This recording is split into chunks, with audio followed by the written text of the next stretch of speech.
and welcome to the series From Puberty to Menopause। और इन सभी phases के बीच में एक औरत के बॉडी का सबसे इम्पॉर्टेंट पार्ट है उसका pelvic floor.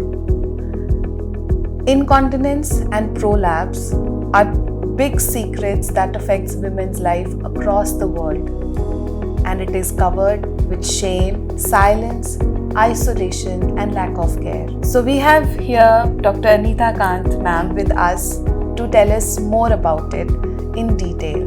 So ma'am, please tell us that what is exactly pelvic floor? About pelvic floor, I'd like to explain in very simple language.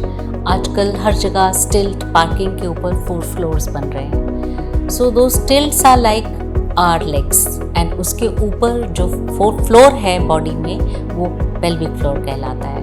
हमारी जो आंतड़ियाँ हैं, हमारा यूट्रस है और हमारी यूरिन का पूरा कंट्रोल, ब्लैडर, सब कुछ उस फ्लोर के थ्रू ही नीचे बाहर को आता है. सो उन चीज़ों को सपोर्ट देने वाली चीज़ भगवान ने बड़ी साइंटिफिकली, बड़ी ओरिजिनल वे में बनाई है जो कोई डॉक्टर रेप्लिकेट नहीं कर पाया. That is called pelvic floor. अदा ये है कि वो सीधी नहीं है. It is not like flat. It is at almost a 45 degree angle to the normal surface of the earth. वो बड़े आराम से मसल से बनी हुई, बोन से के बीच में सीमित एक फ्लोर है जो सारे ऑर्गन्स को उनकी जगह पर और नियमित रूप से रखती है. Thank you so much, very nicely explain. I think examples के साथ बहुत अच्छे से बोला.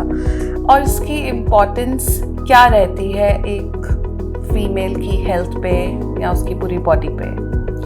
एक्चुअली टीनेजर को प्यूबर्टी के दौरान, एडोलेसेंट ईयर्स में इसकी कोई इम्पोर्टेंस समझ में नहीं आती है. So they don't try to do anything worthwhile for their pelvic floor. I think आप हमें थोड़े टिप्स दे सकती हैं कि योगा से किस तरीके से टीनेजर्स अपने पेल्विक फ्लोर को ठीक से कंट्रोल कर सकते हैं. Thank you so much ma'am. Yoga में हम बात करते हैं कि पेल्विक फ्लोर जो है हमारा मूलबंध है, मूलाधार है हमारा.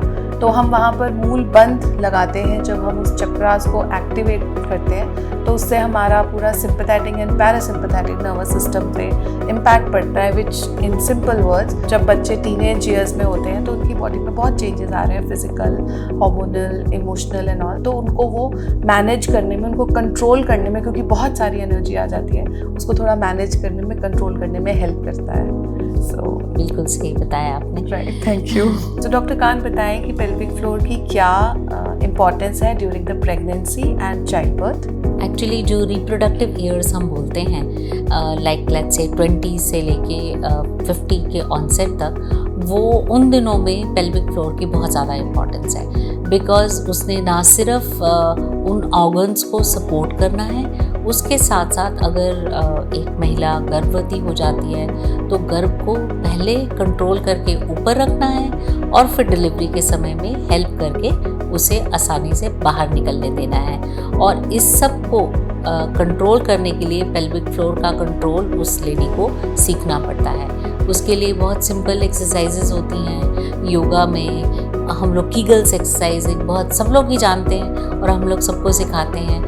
ऐसी कई और एक्सरसाइजेज होती हैं जो कि पेल्विक फ्लोर को कंट्रोल करती हैं. कंट्रोल एक स्पेसिफिक चाहिए होता है रिप्रोडक्टिव एज ग्रुप में, गर्भवती महिलाओं में, कि सिर्फ उनको टाइट नहीं रखना, अपनी मसल्स को स्ट्रॉन्ग नहीं रखना. जब टाइम आए तो उनको रिलैक्स करना भी सीखना है.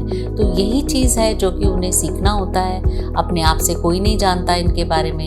आपको गूगल करके भी नहीं मिलती इतनी डिटेल्स, जो कि एक प्रॉपरली जब आप किसी डॉक्टर से या योगा टीच करने वाले से मिलते हैं तो वो आपको साइंटिफिकली और प्रॉपरली इन सब के बारे में बताती है. जैसे डिलीवरी होने वाली होती है, बोझ पड़ता है उस एरिया पर, तो कई औरतों को, जैसे आपने बताया, यूरिनरी इनकॉन्टिनेंस या यूरिन लीकेज हो जाती है. तो नेचुरली उसको प्रिवेंट करने के लिए उन्हें अपने आप को, मसल्स को स्ट्रॉन्ग करना सीखना पड़ता है. फिर जैसे जैसे बोझ पड़ता है तो बहुत पेन होने लग पड़ती है उस एरिया में, क्योंकि वहाँ पर बोझ पड़ता है बेबी के हेड का.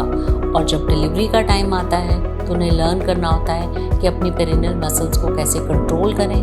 और डिलीवरी चाहे वो नॉर्मल हो चाहे सिजेरियन हो, ये देखा गया है, साइंटिफिकली प्रूव किया गया है कि उस एरिया की मसल्स थोड़ी ढीली पड़ जाती हैं आफ्टर चाइल्ड बर्थ। तो उसके लिए हम लोग बाद में आफ्टर डिलीवरी उनको अनुशासन से एक्सरसाइज करना सिखाते हैं। आप भी सिखाती हैं, हम भी सिखाते हैं, सब लोग सिखाते हैं। पर अगर करा जाए प्रॉपरली तो वो अपनी बॉडी को फिट उस एरिया में भी रख सकती हैं। सो पेल्विक फ्लोर की इनएडिक्वेसी से क्या कॉजेज़, क्या प्रॉब्लम्स मेनोपॉजल फेज में जो औरतें हैं उनको क्या फेस करनी पड़ सकती हैं? देखिए, मीनोपॉज औसतन 47 इयर्स की एज में होता है इंडियन औरतों में, बट देखा गया उससे कभी कभी उससे पहले भी और मोस्टली उसके बाद में दो मेन प्रॉब्लम्स आती हैं पेल्विक फ्लोर से रिलेटेड। अगर बहुत ज़्यादा आपकी मसल्स वीक हो जाएं चाइल्ड बर्थ के दौरान, या कई औरतों में वो बाय बर्थ ही थोड़ी इनहेरेंट एक वीकनेस होती है, अंदरूनी वीकनेस होती है, उसकी वजह से जो पेल्विक फ्लोर एक यूट्रस को टोटली सपोर्ट करता है, ऐसे टाई अप करके यूट्रस को ऊपर सपोर्ट करता है, वो सपोर्ट गिर जाती है या ढीली पड़ जाती है तो यूट्रस नीचे को खिसकना शुरू हो जाता है। जब तक वो योनि के अंदर ही रहता है तो केवल हैवीपन या कभी बैक एक की कंप्लेन करती हैं, बट अगर वो बाहर लटक आता है तो बहुत प्रॉब्लम हो जाती है। मैंने देखा है कई सालों तक औरतें आती ही नहीं हैं डॉक्टर के पास कि मुझे ये प्रॉब्लम है, मेरे इसका निवारण करें, इसका कोई इलाज हो तो करें। जल्दी आती हैं तो हम उन्हें एक्सरसाइजेस सिखा देते हैं, प्रिकॉशंस बता देते हैं और कुछ समय के लिए ऑपरेशन टल सकता है या परमानेंटली भी टल सकता है। बट अगर वो लेट आती हैं तो केवल एक ही उपचार रह जाता है कि ऑपरेशन करके यूट्रस को निकालने के बाद में और वहाँ पे सपोर्ट बना दी जाए। यहाँ पर मैं एक और बात बताना चाहूँगी कि बहुत एल्डरली एज ग्रुप में जाके अगर औरतें डॉक्टर के पास जाती है, let's say she is in her 70s और 80s और मेडिकली फिट ही नहीं है सर्जरी के लिए, तो उस समय भी एक माइनर सर्जरी करके उसे वहाँ पर ऊपर की तरफ टिका दिया जाता है। अनदर प्रॉब्लम होती है जब बिल्कुल किसी प्रकार की कोई फिटनेस नहीं है वुमन में एंड वो विलिंग नहीं है सर्जरी के लिए, तो उसके लिए एक उसे प्लास्टिक का छल्ला बोला जाता है, उसके द्वारा भी यूट्रस को ऊपर ही रखने की कोशिश की जाती है, वरना यूट्रस बाहर लटक आता है तो वहाँ अल्सर्स बन जाते हैं, यूरिन रुकने लग पड़ता है, क्रॉनिक कॉन्स्टिपेशन हो जाती है और उसकी आगे और ज़्यादा कॉम्प्लिकेशंस होती हैं। अब इस समय मैं एक और बात बताना चाहूँगी कि ऑपरेशन हमने कह तो दिया एक इलाज है, पर ऑपरेशन के बाद भी अगर प्रिकॉशंस नहीं ली जाती हैं तो 5 to 7% वुमेन में जो रास्ता अंदर छोड़ा जाता है, वजाइना जिसे बोलते हैं, वो भी बाहर को लटकने लग पड़ता है और फिर आती है बारी एक और सर्जरी, और वो सर्जरी के द्वारा वहाँ पर it's a kind of hernia, mesh लगा के उसको ऊपर किसी बोन या मसल के एरिया के साथ टिका दिया जाता है। दूसरी प्रॉब्लम जो कि इससे भी थोड़ी छुपाने वाली हरकत होती है, क्योंकि औरतों में यूरिन लीकेज होने लग पड़ता है। सो बिकॉज अपने आप से यूरिन की स्मेल आती है और औरतों को लगता है कहीं जाएंगे, किन लोगों में बैठेंगे, ज़्यादा ज़ोर से बोल दिया या हंसी आ गई या यूरिन जाने में थोड़े से मिनटों की देर हुई तो यूरिन वहीं लीक हो जाता है, कपड़े भी गीले हो सकते हैं और ऑफ कोर्स स्मेल तो आती ही है।